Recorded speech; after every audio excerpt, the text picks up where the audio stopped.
તમને હું શું કહું છું, તમે કારખાનેથી આવો ને ત્યારે ઘઉં ચાની ભૂકી અને મારી દવા લેતા આવજો ને. પણ હમણાં તો હું ચાની ભૂકી ઘઉં ને બધું લાવ્યો જ તો ને. પણ તું એમ કહેશો બધું ખૂટી ગયું તો આ રેશન કાર્ડમાં બધું મળે ને, એમાં મારે લાવવાની ક્યાં જરૂર છે? એ મને નહીં ખબર પડતી હોય, પણ રેશન કાર્ડમાં મહિનામાં એક જ વાર મળે. હવે તો કરિયાણાની દુકાનેથી જ લાવવું પડશે ને. પણ આ વખતે તો જલ્દી ખૂટી ગયું ને, આ મહિનો પૂરો નથી થયો. આ વખતે મહેમાન આવ્યા હતા કે નહીં? આપણે 3 જણા હોય તો સમજ્યા, પણ હવે આ મહેમાન આવે એને થોડી ના પડે. જોઈએ એટલી વસ્તુ તો જોવાની જ છે ને. આપણી તો કઠણાઈ છે, શું કરવું? પગાર ટૂંકો અને ખર્ચા વધારે. આપણે 3 જણા સેવી છતાંય ભરણ પોષણ નથી થતું. હું તમને શું કહું, એક કામ કરો ને, આ ઓલા તમારો દોસ્તાર મહેશભાઈ નથી, એની પાસેથી અત્યારે ઉછીના પૈસા લઈ લ્યો ને. એ નહીં પાડે અને આપણે સમયસર એને પાછા દઈ દેવું. અરે આવો પ્રસંગ આવે ને, જ્યારે તાણ હોય ને ત્યારે દર વખતે હું એની પાસેથી લઉં છું. અને ગયા વખતે મેં લીધા જ હતા એની પાસે, પણ હજી મેં એના પૈસા આપ્યા નથી. હવે વારે વારે એની પાસે લેવા જતા જીવ કેમ હાલે? એ બિચારો ના પડે એવો નથી, પણ છતાંય મારું મન ના પાડે છે એની પાસે લેવા કેમ, વારે ઘડીએ લેવા. અરે મેં તને કેટલી વાર ના પાડી, ક્યારેય કોઈ પાસે હાથ નહીં લંબાવવાનો. અને માણસે જીવવું હોય ને તો સમાનથી જીવવાનું. જેટલું હોય ને એટલામાં આપણે ગુજારો ચલાવવાનો હોય, કાંઈ બીજા પાસે માગ્યા ન કરવાના હોય. પણ અત્યારે મારું સાડીનું કામ નથી આવતું, એટલે કામ આવવા મળશે એટલે આપણે એને પૈસા આપી જ દેવાના છે ને, ક્યાં બાકી રાખવાના છે? જો આપણી પરિસ્થિતિ એટલી બધી ખરાબ નથી કે આપણે ન જીવી શકવી. અરે કરકસરથી રહેવી ને તો આપણે આરામથી જીવી શકવી. જો આપણે 2 જણાને ખાવાનું અને એક આપણે સિયા છે, 3 જણા સેવી આપણે બેયનું પૂરું પડી રહે ને એને ભણવાનો ખર્ચો પૂરો પડી રહે છે. પછી માણસને જોવે કેટલું? કરકસર? આનાથી વધારે કેટલી કરકસર કરું? આપણે 2 જણા છીએ, આપણે 2 જણાને ખાવા પૂરતું થઈ જાય છે. અરે 2 દિવસથી શાક ને રોટલો કરીને આપણે ઘરમાં ગુજારો કરી છે. મારી સિયા આજ સવારે નાસ્તો કર્યા વગરની કોલેજે વહી ગઈ અને તમે એમ કહો છો કે કરકસર કરવી? નહીં હો, હવે આનાથી વધારે આપણે કરકસર નથી કરવી. અને હવે જો વધારે કરકસર કરવી ને તો એ લોભ કહેવાય. અને જે માણસના મનમાં લોભ આવે ને ત્યાં સ્વાર્થ, ઈર્ષા, કપટ આ બધા દુર્ગુણ આવી જાય છે. એટલે લોભ તો આપણે ક્યારેય નથી કરવો. જે કરવું હોય એ કરો, પણ હવે આનું કંઈક નિરાકરણ લાવો ને. આમ નામ તો કેટલા દી જાય. વાંધો નહીં, તું ચિંતા કરમાં. હું આજે છે ને મારા શેઠ પાસેથી કંઈક ઉપાડ લેતો આવી. જો કે એ આપતા તો નથી, પણ છતાંય હું એને આજીજી કરી, પ્રાર્થના કરી. તમારે જે કરવું હોય એ કરો, પણ મારાથી છે ને આવી રીતે નથી જીવાતું. એ ભગવાન, આવી રીતે કેટલા દિવસ ચાલશે? બસ આમણાં મારી જિંદગી પૂરી થઈ જાય. ખાવામાં કાંઈ નહીં. આપણે ક્યાં કોઈ બધી વાતના ભોજન જુએ છે? બસ 2 ટકનો રોટલો જુએ છે, એ પૂરો નથી મળતો. હે ભગવાન, હે દીનાનાથ, હે ઈશ્વર, શું કરવું? કઈ રસ્તો સુઝાડ.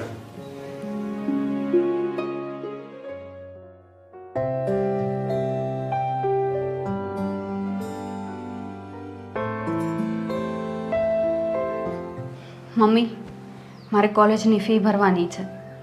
મેં તમને અઠવાડિયા પહેલાં કીધું હતું. તમે મારા પપ્પાને વાત કરી? બેટા, હા, આ તારા પપ્પાથી ખાઈને ઘરનું ખાવાનું માંડ થાય છે. હું એને કેવી રીતે તારી ફીની વાત કરું? એમ જ પૂછું છું. આ મોઢું કેમ તમારું ઉદાસ છે? તબિયત તો બરાબર છે ને તમારી? અરે આમને એમ કેટલા દિવસ ચાલશે? માણસને ધનની જરૂર તો પડે ને, પૈસાની જરૂર તો પડે ને જીવવા માટે. તું જ વિચાર કર. આપણે 2 જણાએ કોઈ દિવસ કોઈનું ખરાબ નથી કર્યું, કોઈને દુઃખ થયું આપણે બોલ્યા નથી, કોઈની હાય નથી લીધી, બધાને મદદ કરી, એવો જ આપણો જીવ છે. છતાંય ભગવાન આપણી યાર એવું કેમ કરે છે? ભગવાને જો કે આપણને ધન નથી આપ્યું, એમ આપણને સારું સ્વાસ્થ્ય આપ્યું છે. આપણે દીકરી છે, એ સંસ્કારી છે બિચારી, અને છતાંય એક કમી રાખી, ખાલી જીવવા માટે, જીવવા પૂરતું, વધારે નહીં, જીવવા પૂરતું જો ખાલી આવક આપી દીધી હોત ને તો આપણે સુખેથી રહી શકત.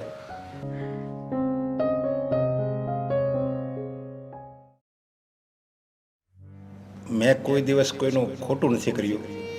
ઈશ્વર તમને ધ્યાનમાં રાખીને જીવન જીવું છું, છતાં મારે આવું નીરસ રંગહીન જીવન જીવવાનું? હે ઈશ્વર, મારી પત્ની, મારી દીકરી મને ખુશ રાખવા એની ઈચ્છાઓ દબાવી રહી છે, પણ હું બધું જ સમજું છું. હે ઈશ્વર, હે પરમાત્મા, આ જગતના પાલનહાર, તું આમ એમ કહે છે કે આ જગતનો દરેક માણસ સચ્ચાઈ, પ્રમાણિક, જીવ માત્રમાં દયા રાખવાવાળો, એવા મારા પરમ ભક્તને હું ક્યારેય દુઃખી નથી જોઈ શકતો. તો પછી મારી પરિસ્થિતિ આવી કેમ? હે મારા નાથ, હે પરમ કૃપાળુ, આ તારા ભગત તને સવાલ પૂછે છે, તો તું જવાબ આપ.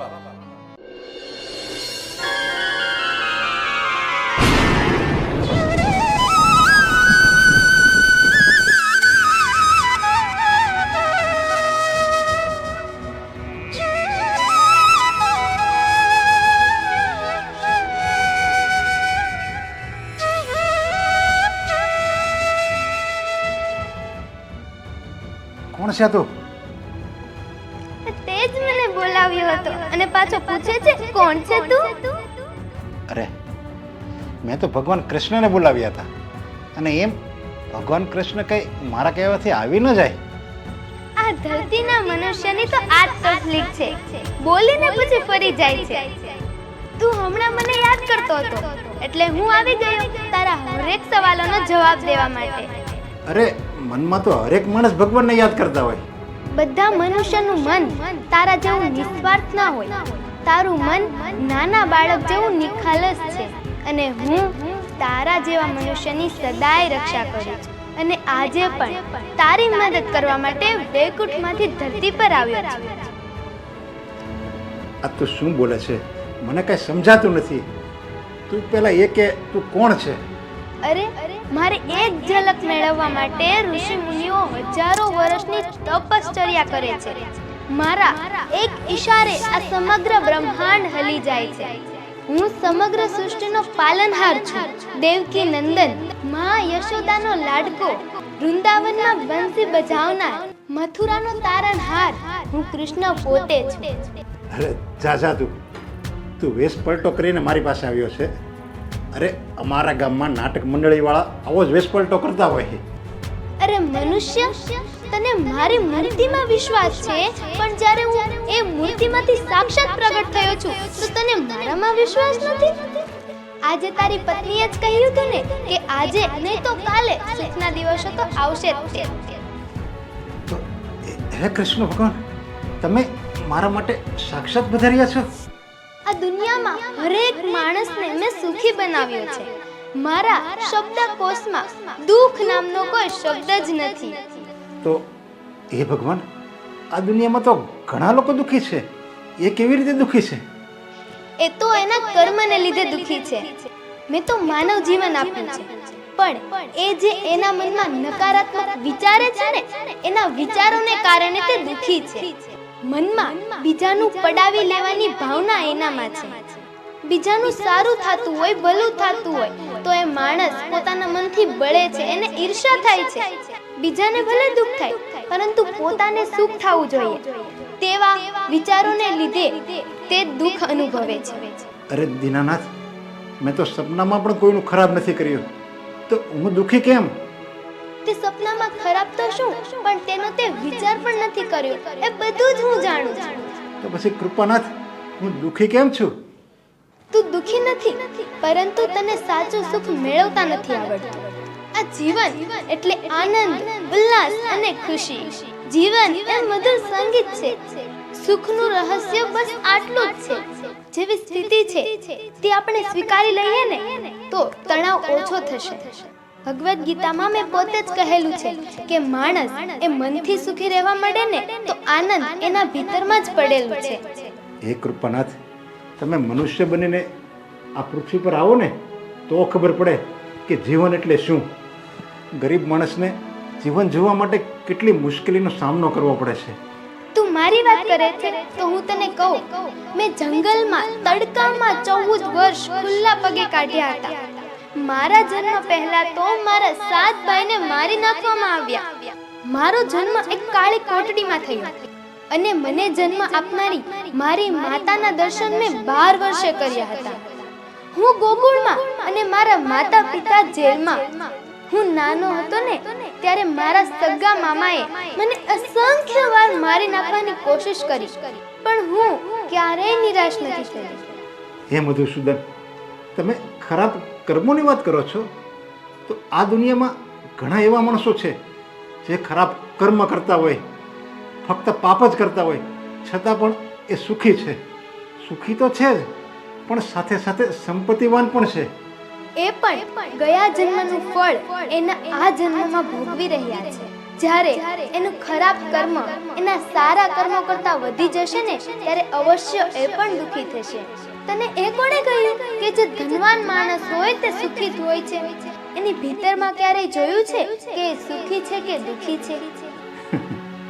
અરે ભગવાન, આ તમે કેવી વાત કરો છો? જો માણસ પાસે પૈસા હોય, સંપત્તિ હોય, તો એ હરેક સુખ ખરીદી શકે છે. અરે આ કળિયુગમાં માણસ પાસે પૈસા હોય, સંપત્તિ હોય, તો એ હરેક સુખ ખરીદી શકે છે. હા, અવશ્ય સુખ ખરીદી શકે છે, પરંતુ પોતાનું જે દુઃખ છે તે વેચી નથી શકતો. તે તો તેને પોતાને જ ભોગવવું પડે છે. પૈસાથી તો સુખ આવે, પણ એ બાહ્ય સુખ હોય છે. ભીતરથી એ સુખી છે કે દુખી એ તો એ માણસને જ ખબર હોય છે. એવું જરૂરી નથી કે જે ધનવાન માણસ હોય તે સુખી અને ખુશ જ હોય છે. ધન પણ હું જ આપું છું, અને જ્યારે મેં આપેલા ધનનો એ દુરુપયોગ કરે છે ત્યારે હું એ ધન પાછું પણ લઈ લઉં છું. અરે એ પ્રભુ, ધન પણ તમે આપો છો, અને એ ધનનો સદુપયોગ એ ન કરે તો એ ધન પણ તમે જ લઈ જશો. તો પછી એવા મનુષ્યને તમે ધન આપો છો શું કામ? કર્મ. મારે એના સારા કર્મને લીધે એને ધન, સંપત્તિ, સુખ બધું જ આપવું પડે છે. માની લે કે એના નસીબમાં એ છે, અને હા, એ જ ધન આવ્યા પછી એના મનમાં લાલસા પ્રગટે છે. એ લાલસા સ્વાર્થ, અભિમાનને જન્મ આપે છે. પછી એ વ્યક્તિને એવું થાય છે કે હું પોતે કંઈક છું, પણ તે પહેલા જેવો નથી રહેતો.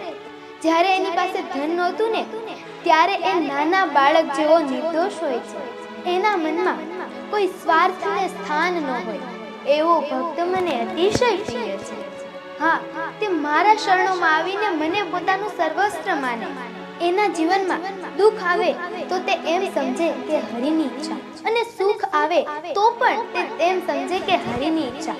એવા ભક્ત મને અતિશય પ્રિય છે. તું પણ મને પ્રિય જ છે, પણ તારામાં એક જ ખામી છે કે તારે ધનની લાલસા છે.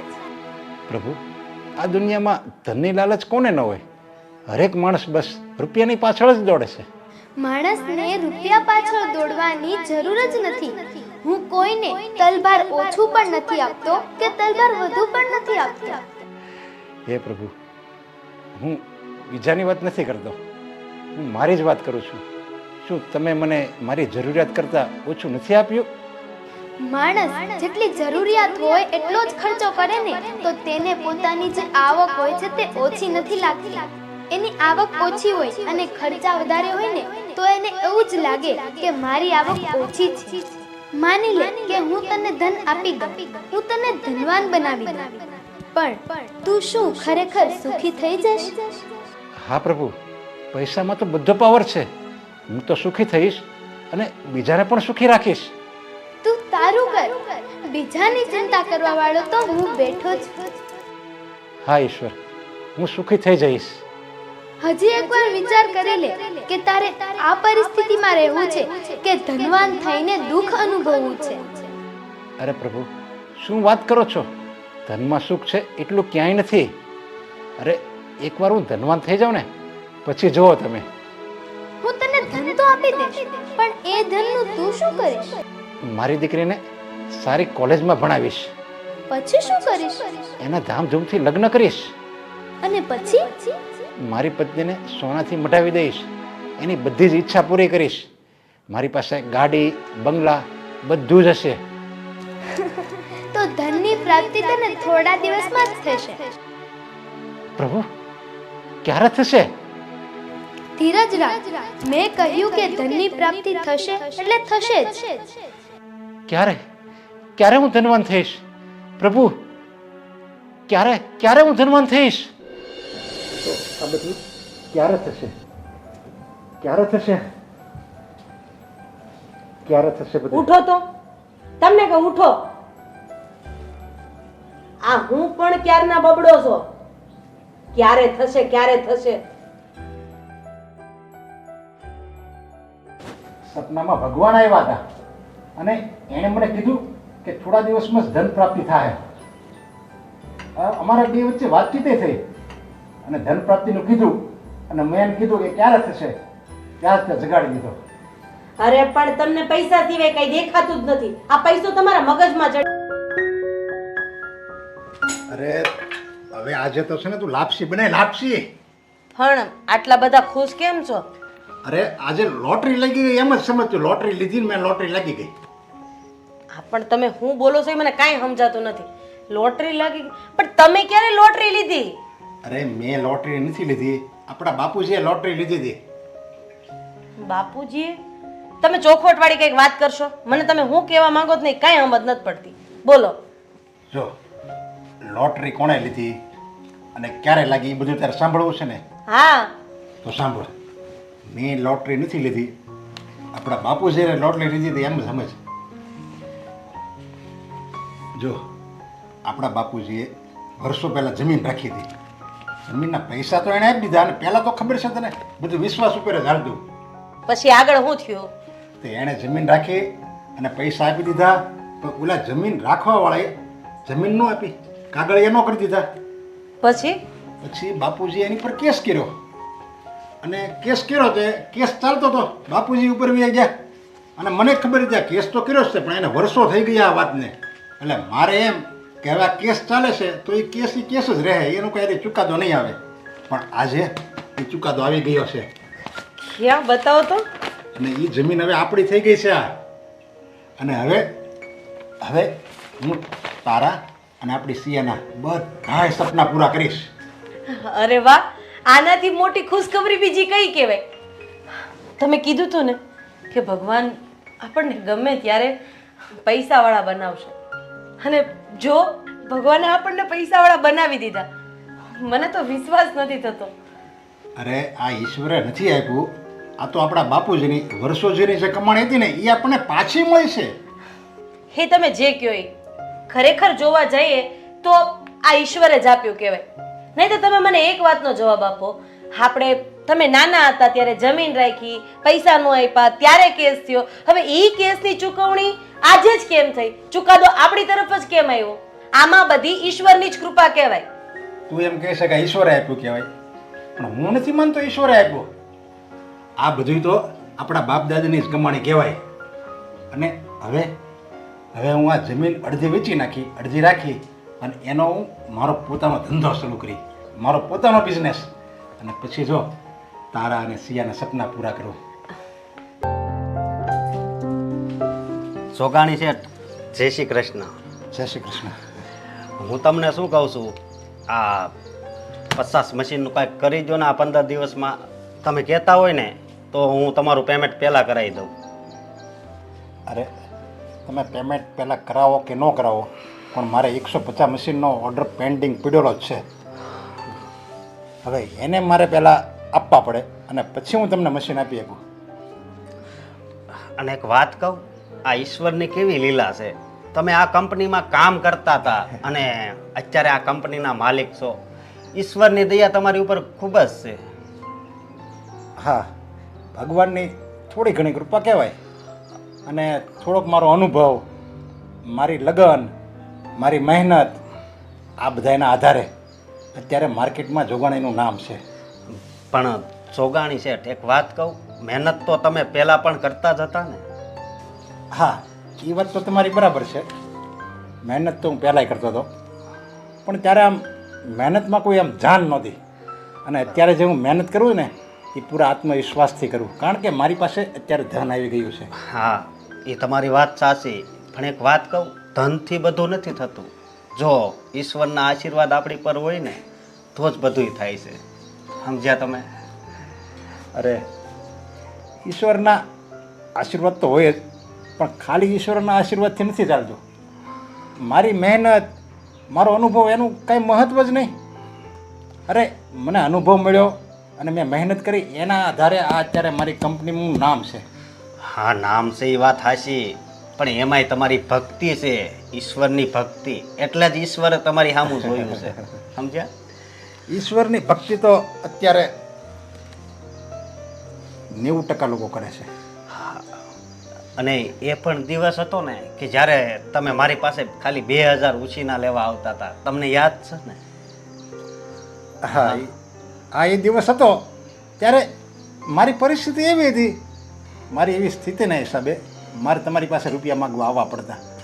પણ અત્યારે જોયું મારી સ્થિતિ એકદમ બદલાઈ ગઈ છે. હા, તો શેઠ હું શું કહું, આ મશીનનું આ 15 દીમાં કરાવી દો ને તો વધારે સારું. આ જોગાણીનું નામ માર્કેટમાં એમ નામ નથી બન્યું. હું છે ને જેને ટાઈમ આપું ને એ ટાઈમ પહેલાં મશીન આપી દઉં છું. અને બધાના પેમેન્ટ આવી ગયા છે મારે. અને બધાને મેં એમ કીધું હોય કે હું તમને 15 તારીખે મશીન આપી દઈ, પછી એમાં 16મી તારીખ ન થાય, પછી મારું જે થવું એ થાય. ભલે મારે કારીગર પાસે ઓવર ટાઈમ કરાવવો પડે, કારીગર વધારવા પડે, બીજાને ભલે મારે મશીનમાં ભલે ખોટ જતી હોય, પણ એકવાર મેં ટાઈમ આપ્યો પછી એને હું ટાઈમે આપી જ દઉં મશીન. અને 150 મશીન મારે પેન્ડિંગમાં છે, એ મારે કોઠો પૂરો થાય પછી હું તમારો ઓર્ડર લઈ શકું. શેઠ, તો તમે 2 વર્ષ પહેલાંની વાત યાદ કરો, જ્યારે મેં તમને 2000 આપ્યા ત્યારે તમે મને 15 દીનું કીધું હતું, અને તમને ખબર છે ને તમે મને 1.5 મહિને 2000 પાછા આપ્યા હતા. હા, તે હવે પણ આમ જુઓ, હું કેવી લાગુ છું? મોડેલ જેવી લાગુ છું કે નહીં? આવા કપડાં કેમ પહેરે તે? આ આવા કપડાં છે? અરે મારી બધી બેનપણી, આ ભાવના, શીતલ, એ બધી કીટી પાર્ટીમાં જાય ને તો આવા જ કપડાં પહેરીને જાય. એટલે હવે મેં નક્કી કર્યું, બસ હું આવા જ કપડાં પહેરીને દરરોજ ઘરમાંય ફરીશ, બીજું કાંઈ નહીં. થોડાક ફાટેલા છે પણ હાલે હવે એ તો. અને અત્યારે તો તમને ખબર જ છે, આવા ફાટેલા કપડાની ફેશન છે, એને તો પૈસાવાળા કહેવાય. હેલો પપ્પા. બોલ બોલ બેટા, મારું કાંઈ કામ પડ્યું છે? હા, મારે છે ને 4 વ્હીલ શીખવા જવું છે, કેમ કે પછી હું 4 વ્હીલ લઈને કોલેજ જઈશ. અરે બેટા, કાલથી શું આજથી તું 4 વ્હીલ શીખવા વહી જા ને. અને 4 વ્હીલ જો તારે શીખવી હોય ને તો હું અહીંયા જ બોલાવી લઉં ડ્રાઈવરને. હા પપ્પા, તો એવું જ કરીએ આપણે, હે ને મમ્મી? અને પછી તું જે કે ને હું ગાડી લઈ દઉં, BMW, ઓડી, મર્સિડીઝ, તું કે ગાડી લઈ દઉં તને. જો હું અત્યારે જ ફોન કરું છું, આપણી સિયાને ગાડી સરસ ડ્રાઈવર શીખવાડી દે. મેનેજરને કહું ને એટલે તરત ડ્રાઈવરને મોકલી દે. હલો, આપણે પેલા ડ્રાઈવરને અહીંયા મોકલી દે ને મારા ઘરે. હા, અત્યારે જ. હા, જલ્દી હો. Okay okay. પછી આપણી સિયાને કોલેજ જાય 4 વ્હીલ લઈને, વટ પડી જાય મારી દીકરીનો વટ. તો ક્યારે આવે છે ડ્રાઈવર? બસ કહી દીધું મેં, એટલે એ આવતો જ હશે હવે. બોલો સર. જોઈ દઈશ. આ મારે દીકરી નહીં દીકરો છે, અને એને તારે મસ્ત ગાડી શીખવાડી દેવાની છે. ઓકે, હું શીખવી દઈશ. અને જોઈ દઈશ. મારી સીએની એવી ગાડી તું શીખવાડી દે કે ગમે એવી ટ્રાફિક હોય ને તો એ એકદમ સરળતાથી ચલાવી શકે. અરે સર, તમે ચિંતા ના કરો, હું મેડમને એવી ગાડી શીખવી દઈશ ને કે ગમે એટલું ટ્રાફિક હશે ને તો એ આસાનીથી કાઢી લેશે. હા, બસ. કઈ વાત? ત્રીજો, ચોથો, પાંચમો, ઠીક છે? અને આવી રીતના રિવર્સ આવશે. ઓકે. ઓકે. તો બીજું તમને શું શું આવડે છે? મને સ્વિમિંગ આવડે છે, હોર્સ રાઇડિંગ આવડે છે અને ડાન્સ પણ આવડે છે. Oh wow, I am very impress. Thank you. મારે આ ત્રણેય વસ્તુ શીખવી છે, તમે મને શીખવાડશો ને? હા હા, ઓફકોર્સ. પણ પહેલાં તમે આ કાર તો શીખી લો. હા હા. તમને ખબર છે, હું છે ને સ્કૂલમાં હતી ને ત્યારથી મારું સપનું હતું કાર શીખવાનું. પહેલા તો મને કોઈ ગાડીમાં બેસવાનું કહેતું ને તો પણ હું વિચારમાં પડી જતી કે વાવ, હું 4 વ્હીલમાં બેઠી છું, અને અત્યારે તો જુઓ હું ગાડી શીખી રહી છું. સરસ. તો હવે શીખવા મળ્યું જ છે તો શીખી લો. હા.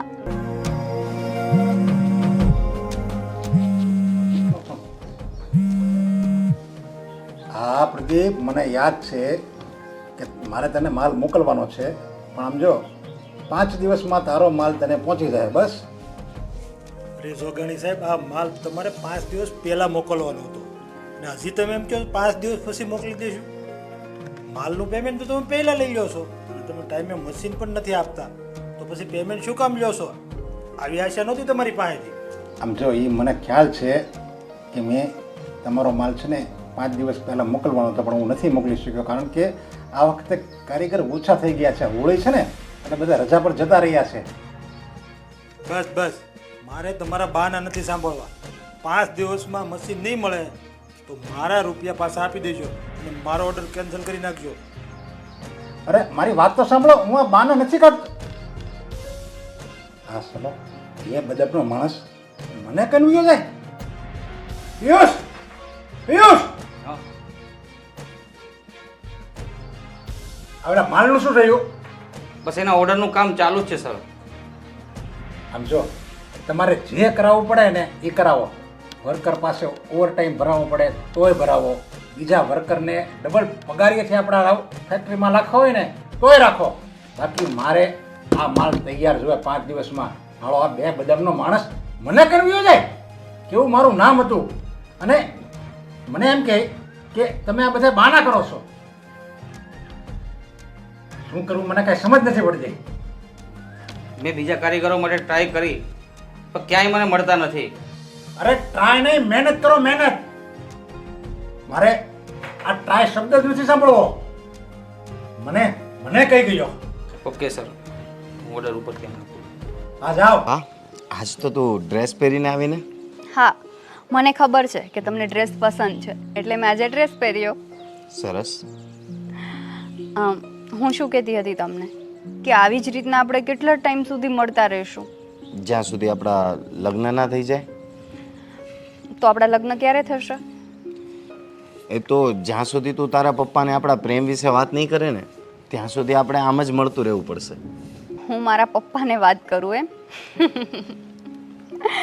જોઈ દેશ, મને 100% ખાતરી છે કે મારા પપ્પા આપણા લગ્ન માટે ક્યારેય હા નહીં પાડે. જોશી.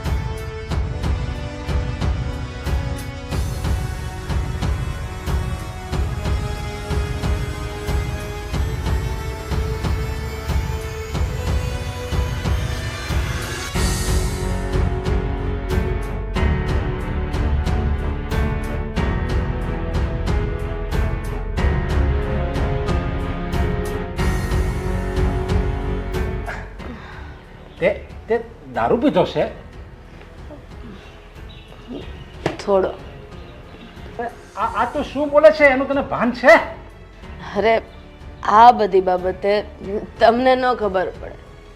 આ કિટી પાર્ટી, મોટી મોટી પાર્ટીમાં જાય ને એટલે બધાને યારે થોડું થોડું લેવું પડે. અરે તને આ વાત કરતા શરમ નથી આવતી? શરમ? અરે એમાં શેની શરમ? આ દારૂ પીવો ને આજકાલ તો એક આમ સ્ટેટસ થઈ ગયું છે, એક લેવલ થઈ ગયું છે. તમને આ બાબતે કંઈ જ ખબર ન પડે. જો મારી વાત આજે કાન ખોલીને સાંભળી લે. આજ પછી તારે કોઈ કીટી પાર્ટીમાં નથી જવાનું. અને તું પણ એક વાત કાન ખોલીને સાંભળી. હું છે ને તારી પત્ની છું, આ ઘરની નોકરાણી નથી મારી સામે ઓર્ડર ફાડે છે. તું મને તુકારો કરે છે? હા, હું તમને તુકારો જ કરું છું કારણ કે આ કિટી પાર્ટીમાં બધા એ ભાવલા આય એ અમિત્યા આય એમ જ કરતા હોય અને આ તમે છી. હા, કેવું ચીપ લાગે. હવે એક કામ કર, હા બધી બાબતે આપણે આ સિયા કેમ નથી આવી? સિયા નાની કીકલી છે. અરે એની પોતાની જિંદગી છે. અરે હા, અહીંયા રૈયાણી રોડ ઉપર પેલું ક્લબ નથી, ત્યાં એના ફ્રેન્ડ સાથે એની પાર્ટી છે એટલે પાર્ટીમાં ગઈ છે. મને શું વાત? અરે તું કઈ માં છો, તને સિયાની ચિંતા નથી? અરે ન કરે ને નારાયણ, અને એને કંઈ થઈ ગયું તો? અને જવાન છોકરી આખી રાત આમ બહાર રખડે તો તને કઈ ચિંતા નથી થતી એની જિંદગી બરબાદ થઈ જાય જો કાંઈ એની સાથે અઘટિત થઈ જાય તો? અરે બસ, એની જિંદગી છે, એને એના હિસાબે જીવવા દો. હા, પૈસાવાળાની લાઈફ આવી જોઈએ. ચૂપ, બિલકુલ ચૂપ. Good night. તું તારા બેડરૂમમાં સુઈ જા. આ નથી સુવાનું, આ બેડરૂમ નથી. અરે ચડી ગયું ને, ભૂલાઈ જાય.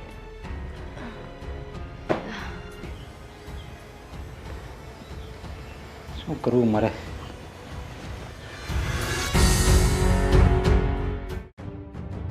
શેઠ શેઠ શેઠ આ ચિઠ્ઠી કોક આપી ગયું છે. કોણ આપી ગયો? કોઈ આપી ગયું છે બહારથી.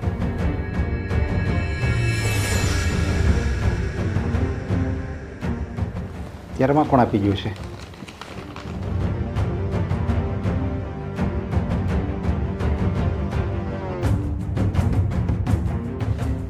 પ્રિય પપ્પા, મેં અત્યારે જે પગલું ભર્યું એ તમને નહીં ગમે, કારણ કે તમે પૈસાની પાછળ ભાગો છો.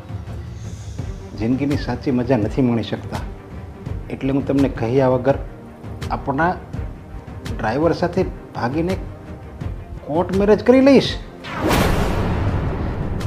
મને રોકવાની કે ડ્રાઈવરને ધમકી આપવાની કોશિશ નહીં કરતા, કારણ કે હું મારી મરજીથી એની સાથે લગ્ન કરું છું. અને તમને ખબર ન હોય તો કહી દઉં કે હવે હું નાબાલિગ નથી. મારી જિંદગીનો નિર્ણય હું જાતે લઈ શકું એટલી સમજદાર છું. આ વાત સ્વીકારી લેજો. તમારી દીકરી સિયા. સિયા ભાગી ગઈ? અરે આ બધું મેં એની માટે તો કર્યું છે. આ પૈસો, આ માલ મિલકત, ગાડી બંગલા, બધું મારી દીકરી માટે જ મેં કર્યું. અને એ જ મને મૂકીને ભાગી ગઈ. અને મારી પત્ની દારૂ પીવે. દોલતને શું કરવું મારે?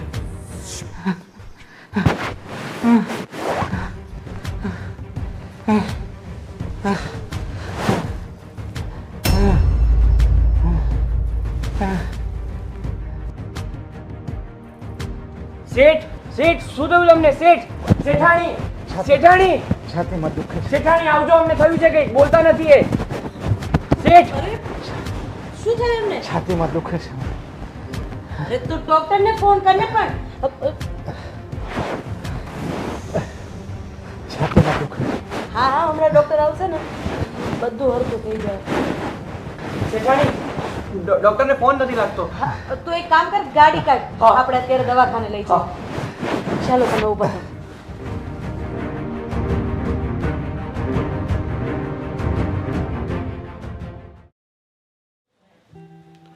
નરેશભાઈ, એ નરેશભાઈ, હા હા લે મહેશ. કેમ છે હવે? ઉતાર્યો ને તમે? ઊભું નથી થવું? હું તો શું હાથ દી, હું તો હોસ્પિટલમાં એક ધારો. આ હાથને એવું થયું છે તમારે? એ ખોટો પડી ગયો. હે? ખોટો પડી ગયો. અરે એવું થયું છે?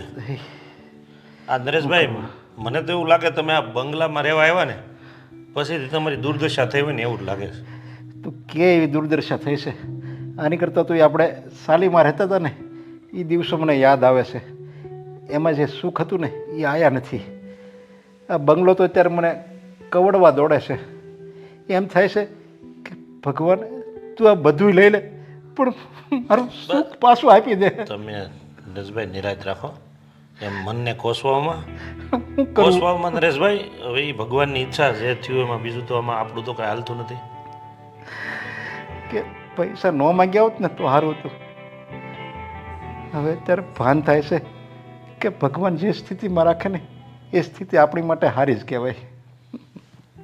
સારું નરેશભાઈ, તમે આમ દુઃખી થવામાં, અને આમ જો મારે અત્યારે થોડુંક કામ છે, કંઈક કામકાજ હોય ને તો પાછા ફોન કરજો, હું આવે પાછું. તું પણ આવી રીતે આવતો રહેજો એટલે મારું મન જરીક હળવું થાય. હવે તો આ પથારી કવડવા દોડે છે. આ પથારી હોનાના ઢગલાથી જો હું ને તોય હાલે એમ છે. પણ મનમાં ચેન આરામ એવું કાંઈ નથી, ઊંઘ નથી આંખમાં. અને એ ચાલીમાં તો આમ જો આમ હું ને જરીક લાંબો થાવ ને તો એવી મીઠર આ નિંદર આવી જતી ને, એમ લાગતું કે આઠે પહરનું સુખ બસ આમાં જ છે. પણ આમાં એ માયલું એવું કાંઈ નથી અત્યારે આયા. સારું, તમે હવે તમારી તબિયત સાચવજો અને દવાખાનેથી દવા ને બધું લાવ્યા છો ને ટાઈમે પાછા પી લેજો. હો સારું, હાલો હું જાઉં.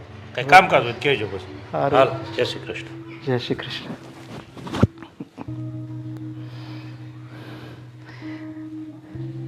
એ મારા કૃપાનાથ, હે દીનાનાથ, આ તે મારી હું દશા કરી છે. તું બધું આપીને વયો ગયો, ક્યારે આ ભક્તની હાલત જોઈશે પછી તો તું આવ્યો જ નહીં ક્યારે. આ તારા ભક્ત ત્યારે તને યાદ કરે છે, તને બોલાવે છે. એકવાર ખાલી આય નહીં, મારી દશા જો.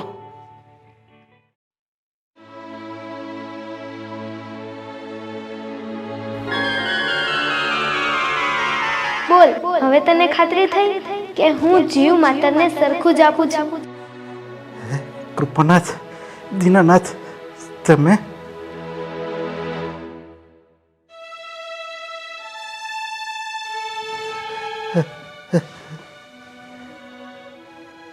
હા પ્રભુ.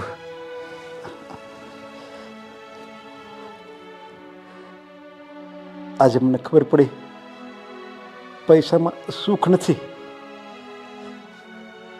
જ્યારે મારી પાસે પૈસો નહોતો ને ત્યારે જિંદગીનું સાચું સુખ હતું. આજે મારે પાસે પૈસો છે પણ સુખ નથી. આ જુઓ, મારા હાથને લકવો લાગી ગયો છે. હું તમને વંદન નથી કરી શકતો. હે મનુષ્ય, હું મારા મુખે આ વાણી કરું છું એ સાંભળ. જે મનુષ્ય મારામાં વિશ્વાસ રાખી અને મારા ચરણમાં આવી જાય ને તેને હું ક્યારેય દુઃખી નથી કરતો. હા, એ મનુષ્યને એમ જરૂર થશે કે હું દુઃખી છું, પણ જો એને હું એની ઈચ્છા પ્રમાણે આપીશ તો તેને વધારે દુઃખ થશે. આ પૃથ્વીના દરેક જીવ મારા સંતાન છે. બધાનું ધ્યાન મારે રાખવાનું હોય છે. આ લૌકિક જીવનમાં મા બાપ તે પોતાના બાળકને તેને અનુરૂપ ખોરાક આપે છે. બાળકના શરીરથી વિરુદ્ધ બાળકની ઈચ્છા હોય તો પણ નથી આપતી. બસ બ્રહ્માંડના સમગ્ર જીવ સાથે હું પણ આવું જ કરું છું. જીવને કેવું આપવું, ક્યારે આપવું અને કેટલું આપવું એ બધું જ હું જાણું છું અને એ રીતે જ હું આપું છું. હા પરમાત્મા, મારું જે પહેલાંનું જીવન હતું ને એ જ સાચું જીવન હતું. પણ મેં ધનની લાલચમાં આવીને દુઃખ, અશાંતિ, રોગ આ બધાને મેં જ નોતર્યા છે. પ્રભુ, હવે મારે આ સંપત્તિ, આ ધન, આ વૈભવ કંઈ નથી જોતું. મારે મારી પેલી જૂની જિંદગી જ જોવે છે. એમાં જ હું સુખી હતો, એમાં જ હું ખુશ હતો. ને આ તમે આપેલી જિંદગી તો અત્યારે મને ફક્ત દુઃખ ને દુઃખ જ આપે છે. માટે હે ઈશ્વર, મારું બધું જ તમે લઈ લો. આ ધન વૈભવ બધું જ લઈ લો. હું પેલા હતો ને એવો ને એવો જ મને બનાવી દો. તને શું લાગે છે કે તે માંગ્યું અને મેં આપી દીધું? એવું નથી. જીવના પ્રારબ્ધમાં જે હોય તે તો તેને મળે જ છે. તને જે લક્ષ્મી, ધન, સંપત્તિ જે મળ્યું છે તે તારું હતું અને તને મળ્યું છે. મેં તને ફક્ત નિમિત્ત બનાવ્યો છે આ જગતને સમજાવવા માટે કે હું જીવને જેમ રાખું છું તેવી રીતે તેને રહેવું જોઈએ. આ જગતને સમજાવવા માટે કે હું જેવી રીતે જીવને રાખું છું એમાં તેને ખુશ રહેવું જોઈએ. ક્યારેક કોઈ સામે ફરિયાદ કરીને ક્રોધ ન કરવો જોઈએ. એને ફક્ત કર્મ કરવું જોઈએ અને એ કર્મનું ફળ હું આપીશ. હા, એ વાત 100% સાચી છે કે જીવ જેવું કર્મ કરે એવું જ હું ફળ આપું છું. હા, એ વાત 100% સાચી છે કે જેવું કર્મ કરે તેવું ફળ તેને અવશ્ય મળે છે અને જેવું કર્મ કરે એવું જ હું એને ફળ આપું છું. હા મારા દીનાનાથ, એ કૃપાનિધિ, એ કરુણા સાગર, મને હવે બધી જ ખબર પડી ગઈ છે કે માણસને આપ જે પરિસ્થિતિમાં રાખો ને એ પરિસ્થિતિમાં જ એને પોતાનું જીવન વિતાવવું જોઈએ. હવે હું ક્યારેય ફરિયાદ નહીં કરું. આપ જે પરિસ્થિતિમાં રાખશો ને એ પરિસ્થિતિમાં જ હું મારી જિંદગી વિતાવીશ. હવે હું ક્યારેય ફરિયાદ નહીં કરું. આપ જે પરિસ્થિતિમાં રાખશો ને એ પરિસ્થિતિ મારા માટે સારી જ છે એમ સમજીને હું બાકીનું જીવન વિતાવીશ. કૃપાનાથ, આજે મારી આંખ ઉઘડી ગઈ છે. આજે મને વિશ્વાસ થઈ ગયો છે આપના પર, આપના સમગ્ર બ્રહ્માંડ પર, કે આપ જે પરિસ્થિતિમાં રાખો છો ને એ પરિસ્થિતિ હરેક મનુષ્ય માટે અનુકૂળ જ હોય છે, સારી જ હોય છે. આપ તો ફક્ત એને આશીર્વાદ જ આપો છો, પણ આજનો આ મનુષ્ય આપના આશીર્વાદને સમજી નથી શક્યો અને ફક્ત ધન વૈભવની પાછળ જ દોટ મૂકે છે. પણ એને ખબર નથી કે આ ધન વૈભવ એને ફક્ત દુઃખ જ આપે છે, કારણ કે એના પ્રારબ્ધથી, અને એ તમે આપો છો તો એ ભોગવી નથી શકતો. પણ તમે જે પરિસ્થિતિમાં રાખો એ પરિસ્થિતિમાં જો આજનો માણસ રહે ને તો એની જિંદગીમાં દુઃખ આવે ને તો એ દુઃખ એને અસર નથી કરી શકતું. એ જો એમ સમજે ને કે આ તો મારા હરિની ઈચ્છા છે, ભલે દુઃખ આવે તો એ દુઃખ ક્યારેય એને ચિંતામાં નથી રાખી શકતું. એને દુઃખમાં પણ સુખના જ દર્શન થાય છે. માટે હું આપને પ્રાર્થના કરું છું કે મને મારી જિંદગી પાછી આપી દો.